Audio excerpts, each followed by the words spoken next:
In the stadium, we see Jean sitting in the audience. He heard two men discussing a rumor of a run candle participating in the competition, but they were not sure who this run candle could be. Jim was surprised to know that these people knew about him and the Tana twins. The event started with an incredible fireworks show where the pirate king Cosmos cheered everyone up and told them about the grouping of the participants. There are 13 groups with 14 participants each, for a total of 184 participants. And for the first match, Mentis of the Shark Pirates arrived in the arena. He was going to fight against a young boy named Paul Mick. Jean guessed that the boy's age could not be more than 13 or 14, but then he remembered a pirate telling him that there was another strong boy of his age who had beaten the captain other than him. In the arena, both participants were facing each other. The match began and ended at the same time as Paul pulled out his sword and, in one slash, beheaded Mentis. Mentis' head fell off. Everyone was shocked. They were unable to grasp the situation. They didn't even know what had just happened. Jean, after reconsidering everything that had just happened, concluded that this boy is not Paul Mick but Dante Hiran. From researching and script writing to editing and mastering our best manhwa review channel, I will work hard to roll out the highest quality manhwa entertainment videos twice or more a week.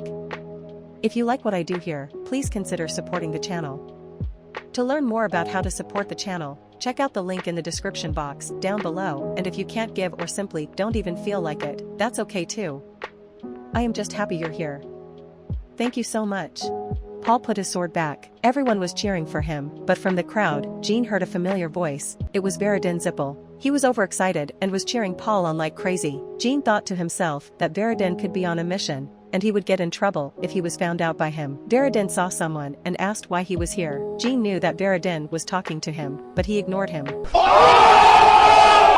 At the moment, Paul saw Veradin and remembered him from the Zippel family's banquet. He greeted him with a smile. Cosmos arrived and asked Paul how he felt after winning the match. Paul said that he was happy that he had taken out another one of the world's evils. He hoped that he would not become a pirate again in his next life. Struck at first, Cosmos laughed and told Paul that the pirates here would not be happy with him after knowing what he had said. After the matches were concluded, Jean went to his room. He didn't find anyone other than Paul to be of interest, and he's sure that Paul Mick is Dante Hiran. If he were to fight against him, it would not be possible for Jean to win with his swordsmanship alone. He had to use magic and shadow energy to secure a win against Paul. He had heard that a few groups matches will be completed by tomorrow, and by the fourth day, his match will begin. Until then, he had to survive in this place. The scene shifts to a dark figure walking in the shadows. Paul was tired and bruised. He hadn't slept because of the people around him. Veradin was swinging a locket given to him by the elder of the Zippel family. It was something really important for the Vice Lord. The elder asked him to keep it safe. He told Veradin about the Cosmos competition, a martial arts competition organized every year by the pirate named Cosmos on the southern islands of Belahu.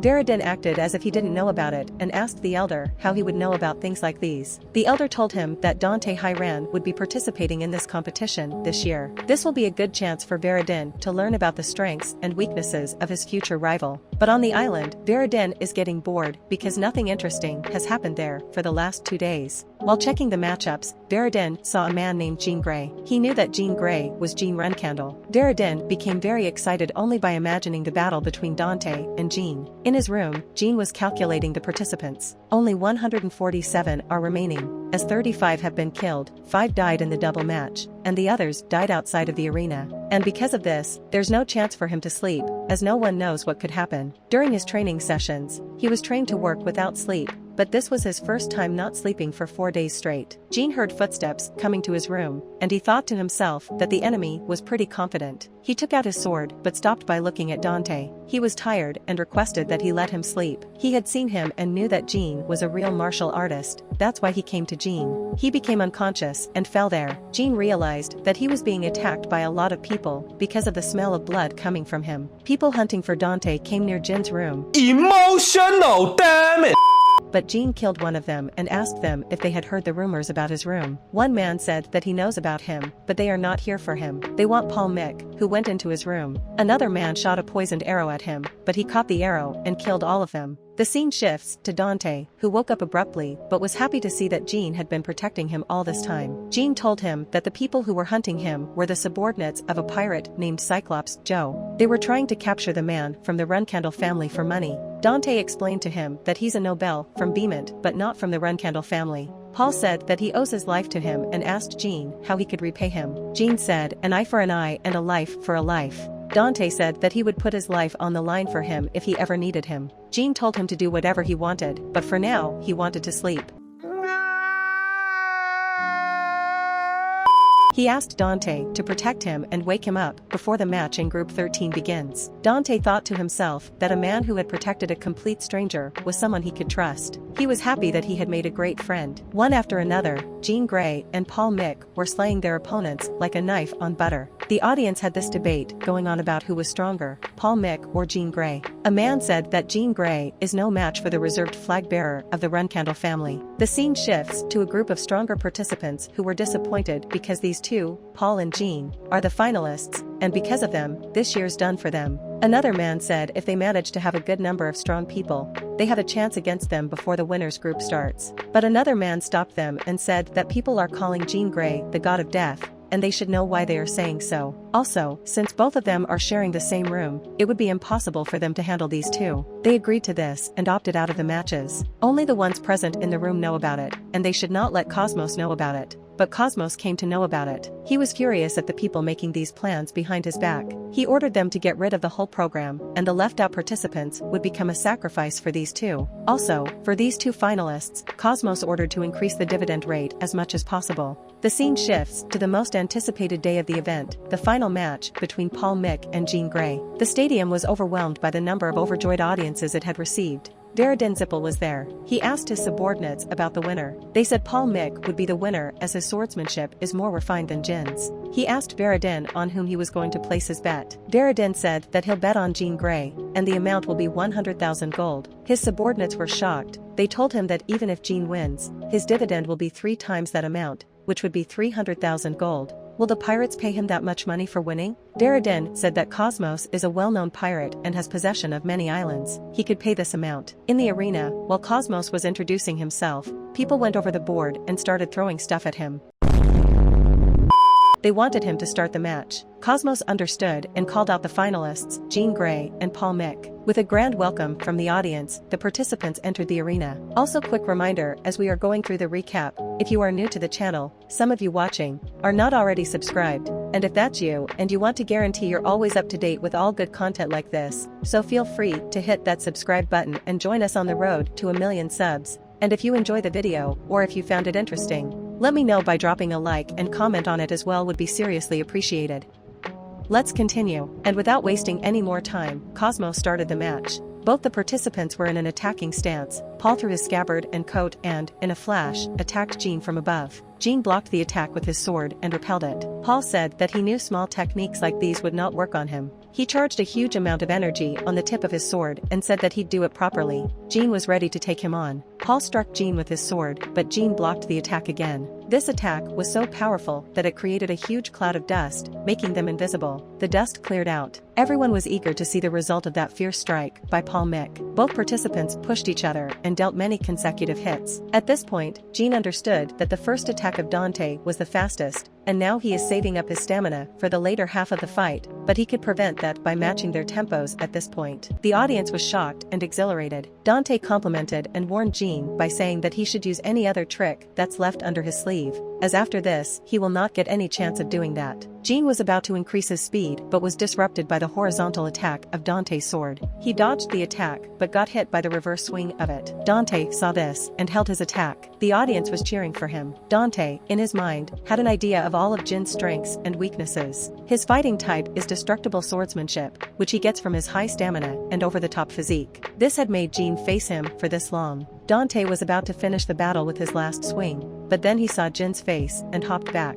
Dante, along with the audience, was surprised. Deep down, Dante knew that if he had slashed Jean with his sword, he would have been attacked by some unknown and dangerous force. Jean was a bit worried that he had shown a bit of his shadow energy, which is unacceptable for him. He asked Dante if this was his turn to attack and struck forcefully with his sword. Dante somehow managed to block the attack with his sword but got his feet stuck in the ground because of the sheer force of Jin's attack.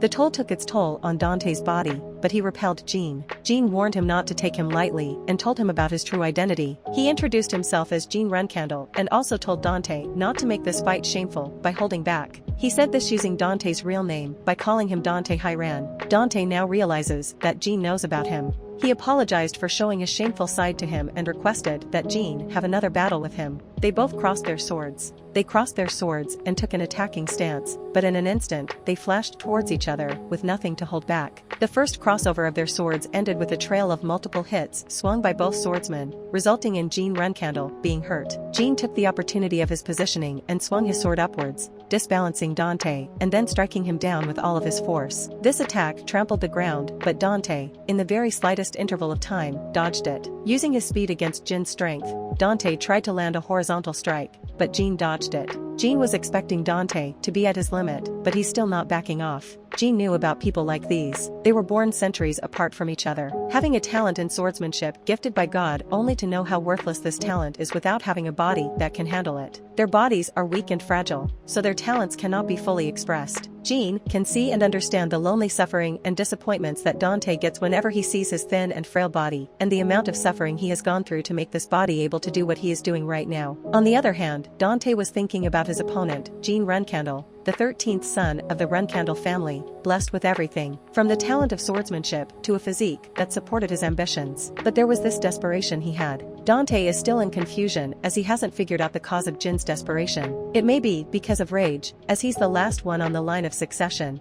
but it cannot be possible for a man like Jean Runcandle to fight so desperately for a reason like this. When both of them were trying to finish off each other, Dante recalled his goal: to become the strongest. He asked himself, how long had he endured everything that had taken him to this place? How many times had he fallen into despair? And how many times had he picked himself up? How many times did he move forward even after falling into despondency? Only one answer came: he cannot recall any of these. Dealing and taking hits one after another, Dante's body had started to break down. Jean saw that, but he knew that he could not stop at this point, as Dante's whole effort would go to waste and it would be an insult to him. Even though he did not want to, he was swinging his sword. Every time, he was raging at himself. As for the final blow, Jean stopped his sword near Dante's neck. With his final words, "This was fun," Dante fell to the ground. Jean was worried. He screamed and called out for the medics.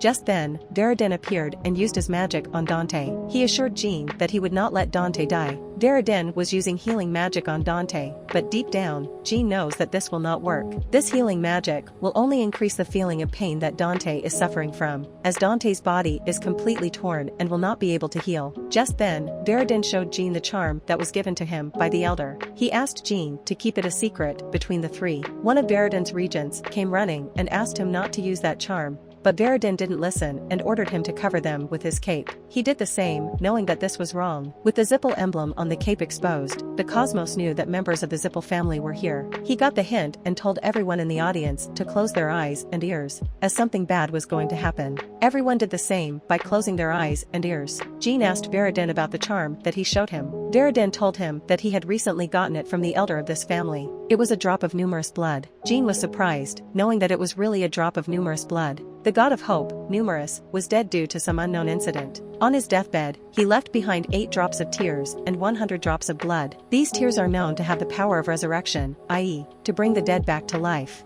The blood drops have the power to heal anyone from any injury or disease. These 2 items were invaluable, and everyone wanted them, but only those with power can look out for them, and the Zippel family did the same. The thing that Veridin had in his hand was a drop of numerous blood. Jean asked Veridin if he was really going to use this drop of blood on Dante. Veridin nodded and asked him to keep this a secret. Jean was still in a bit of confusion as to why Veridin was using such a precious item on a person he didn't even have good relations with. Veridin understood Jin's perplexity and told him that losing an enemy is as bad as losing a good friend. He put the drop of blood into Dante's mouth. With a bright light, Dante woke up coughing. Veridin told them that the price of numerous blood is astronomical. Dante was shocked when he heard that Veridin used a drop of numerous blood on him.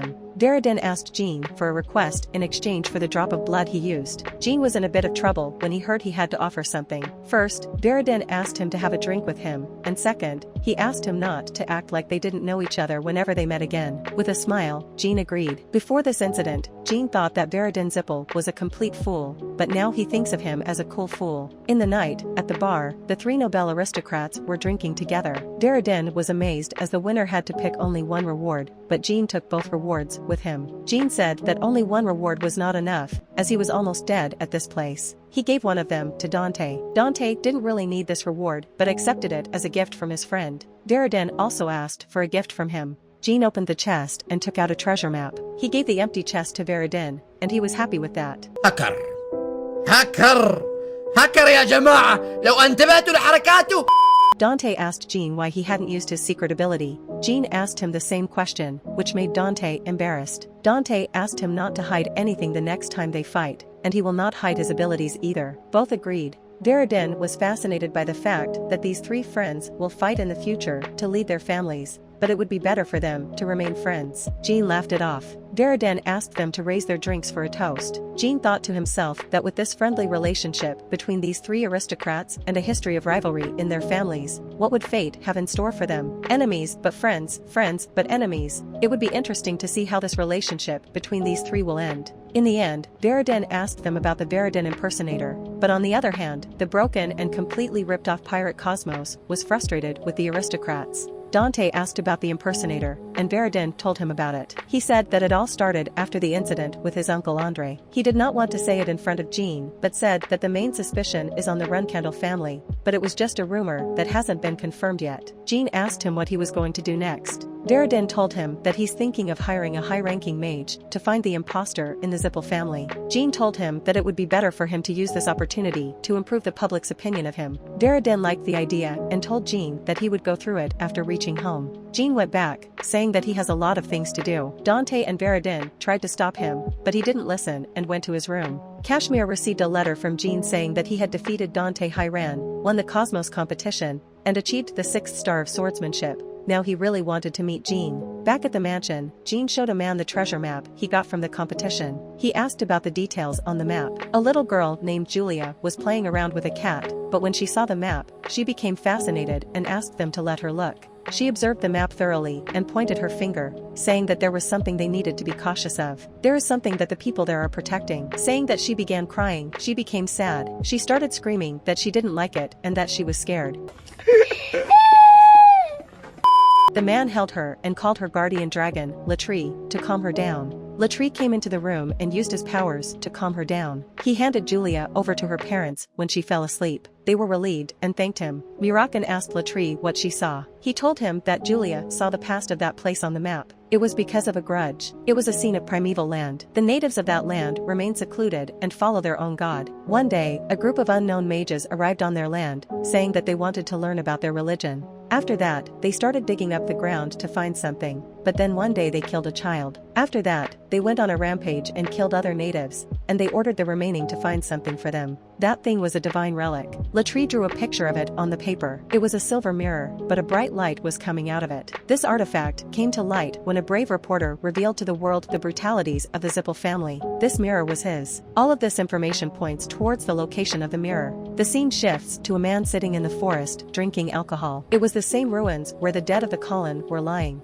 Then we see a lady crying in front of a statue. She was blindfolding her eyes with a cloth. That silver mirror is not just some random artifact, but the fountain of mana. Jean didn't expect that a map he got from some pirate could lead him to such an extraordinary artifact. Looking at his face, Murakan asked him if he knew anything about the artifact. Jean thought to himself that it would be better for him not to let them know that he already knew about it. He said that he didn't know about it. Jean apologized to CASHAPP, saying that it was his mistake that Julia felt that horrific experience. CASHAPP said it's natural for her because of the powers she has. Latri said that he'll always remain by her side to help and calm her down. CASHAPP said that Jean should head out to find that artifact while he lets an expert decipher the map written in an ancient language. Jean agreed, but he was skeptical if he would reach that artifact before the Zippel family, who had been there for a long time. Jean had to go against the people who had destroyed the lives of the natives and made them live like slaves on their own land. 2 weeks later, we see a drunk man walking alone on the road. He fell while walking around but was picked up by Jean. He told him that he had some booze and food for him. The man asked why he was doing it. Jean said that he had a hobby of helping people. It's payback time. He asked about the skin color of this man. The man told him that he is from a faraway place and that people of his tribe have this type of skin color. Jean told him that he had something from a faraway place that he wanted him to see. He showed the map to that man. He threw the bottle of wine and hooked Jean away, only to find that he was cornered. Jean told them about him as the member of Taikon's guard, captain, and the other two as dragons. Murakan asked Jean why he told this man about them. The man asked, if they are not from the Zippel family, then why do they want him to decipher the map? Jean told him about Latrie and how they came to know about the map. He told him that it was a coincidence to find the map, to know about the grudge, and then to find this drunk man. The drunk man denied that it was a coincidence and asked them to come with him and meet his younger sister. It was the same blindfolded lady who was praying. She welcomed them and said she was waiting for them. They were getting a divine feeling from her, not from the place, but especially from her. They thought that she should be someone from a very noble bloodline or someone chosen by the religion they follow. She called out Jean as the boy born at the House of the Sword and chosen by the Shadow. Murakan is the last dragon of the Shadow species,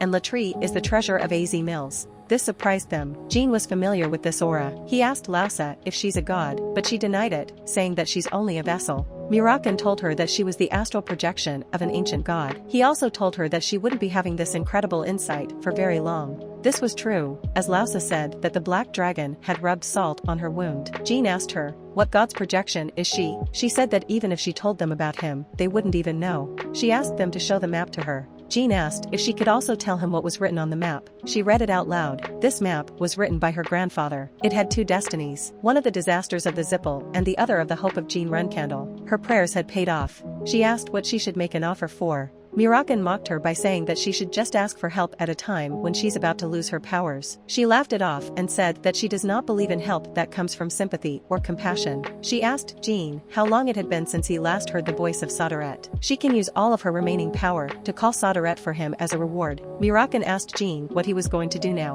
Jean agreed with her deal, but said that he could not guarantee that he would save all of her people. She said that it would be enough and explained the present situation in Colin. At the entrance of Colin, Jean, Murakan, and Kashmir saw a signboard saying no entry. This board was not there when Jean was in training. There was no other permissible way to enter Colin, so they went inside, ignoring the restriction sign. Kashmir thought it was kind of strange that a restricted place like this has no guards or precautionary magic to prevent trespassing. Kashmir suggested that it could be because they had found the artifact. Then Jean crossed him, saying that it could be because they were unable to find it for such a long time and then left the place as it is. Murakan saw something and asked them to stop. He saw the natives of Colin working like slaves, and above them was a man with silver hair, a pure-blood Zippel, drinking alcohol. He was Murin Zippel, also known as the lunatic of the Mage Tower because of the countless eccentricities he had committed. He's an 8-star mage with an abundance of battle items. It could be the reason he's here alone without any guards. Murakan was excited to kill Murin, but Jean stopped him, saying that because of the death of DDFD Zippel, this battle could become unfavorable. Also, they need a solid reason to kill Murin, so the Zippel family has no reason to attack them. Just then, they heard a sound from the bushes. It was a man. Jean went behind him and put a knife on his neck. He asked him about himself. The man said that his name is Dino Jaglin, and he's a reporter. It was the same reporter who started telling the truth about the Zippel family in Jin's first life. He was a man in his early 20s with a weak body. He was imprisoned for 10 years when he was caught by the Zippel family. Jean asked him to turn around and tell them what he's doing here, but Dino asked Jean to tell him about themselves and what they are doing there. Jean told him that they are here because he was asked for a favor by his friend, and since their goals are the same, Dino took a book out of his pocket and showed it to Jean. It was a detailed journal about the natives of Colin. Jean warned him that if this journal was caught by the Zippel, it would be game over for him. Dino told him that it wasn't the case, as he also had the personal information of Murin Zippel. For the past few days, they have been like drinking buddies. He also told him that he wasn't on guard duty. With Dino having this much information and such good relations with Murin, Jean asked him a favor. Murin was drunk. He was furious at the elders who had sent him to this place because of some joke. At that moment, Dino arrived and asked Murin if he would like him to join. Murin was happy as he was getting bored, but he sensed the presence of these three. He asked Dino about them. Dino said that he found them on the way. They are storytellers who were passing by, and for the sake of Murin's entertainment, he took them here. Veridin told Jean and Dante about Murin. He is a disgusting person. His uncle was evil, but Murin is someone much lower than him. Veridin couldn't even think about the things he had done. It was completely unfathomable why the elders had made him the master of the Mage's Tower. Dante asked Veridin how he could talk about his own brother like this. Veridin said that he's a monster. Someone who had done things that people like them couldn't even imagine. Veridin also warned Jean that if he ever runs into Murin, he should not fight him. The scene shifts back to Colin, where Murin asked Jean about his experiences. He also asked Dino about the first time they met, as he was curious how a mere reporter was brave enough to come into the restricted area of the Zippel. He told him that all of this was okay until he started talking to the natives. Everyone understood that it was a trap laid by him. Miran said that it was hard for him to pick out each individual Dino he had talked to. Dino was shocked to the core, and Miran started laughing hysterically. He dropped the bottle of alcohol in the campfire, which started burning him while he was laughing. Murakan grabbed Dino and dragged him to the side, while Jean took out his sword and tried killing Miran. But his attack was stopped by a shield made of fire on which Miran was sitting. Jean hadn't detected any magic, as Miran had hidden its presence. He asked if he was Jean Rencandle. Jean said that it would be useless to ask him how he knew about him, so he'd make him talk about one thing at a time. Miran created 8 magical orbs above his head and shot them at Jean and the others, including the natives. Murakan protected them and ordered Dino to get the natives away from the scene. But the people were so terrified to move that this made Dino explode, saying everything that he had in his heart. Miran mocked him and made fun of him, but he soon got hit by a super punch, breaking down his shield. It was Jean using his shadow energy to its fullest. Kashmir was surprised by the Shokshran's statement that he had messed up his plan and would not be able to save the natives from this attack. On that, Murakan threw Jean towards Miran. Miran used his magical power on the ground to stop Jean, but he dodged all of his attacks using his shadow energy. Miran was unable to stop him, so he summoned his staff, created a shield for him, and attacked Jean at the same time. Jean dodged the attack and surprised Miran by coming behind him. Miran was furious as every magic he was using was eaten out by Sodaret's shadow energy. He let Jean come near him and caught him in his magic circle using chains of dark magic. There were many circles he had created, and all of them were traps that could deplete his stamina if he got in contact with them. Jean told Kashmir and Murakan to help him out while Dino was taking the natives out. The fierce battle between Jean and Miran began. Miran was using different types of magic, but Jean was coming out of it. It was a magic called Eroding Earth, which stopped Jean for some time, but he managed to get through it without getting hurt. Jean knew that Miran was hiding an artifact, as controlling this much magic is impossible even for an 8-star mage. Miran had also realized that Jean knows about magic, and he is countering his attacks accordingly, as he didn't just smash through the eroding earth, but also with the fire pillar he created. This type of decision cannot be made by a normal swordsman. Miran asked Jean if he was a magic swordsman, but Jean didn't reply. He said that he got the answer from his face, and he knows how to handle a magician by using more powerful magic, with saying that he used his magic to increase his spread and jumped right into Jean with offensive magic in both his hands. If you enjoyed the video, subscribe to watch more videos like these, turn on notifications, and leave a like and comment to help the channel out. From researching and script writing to editing and mastering our best manhwa review channel, I will work hard to roll out the highest quality manhwa entertainment videos twice or more a week. If you like what I do here, please consider supporting the channel. To learn more about how to support the channel, check out the link in the description box down below, and if you can't give or simply don't even feel like it, that's okay too. I am just happy you enjoyed the video. Thank you so much for watching. We will see you on the next video.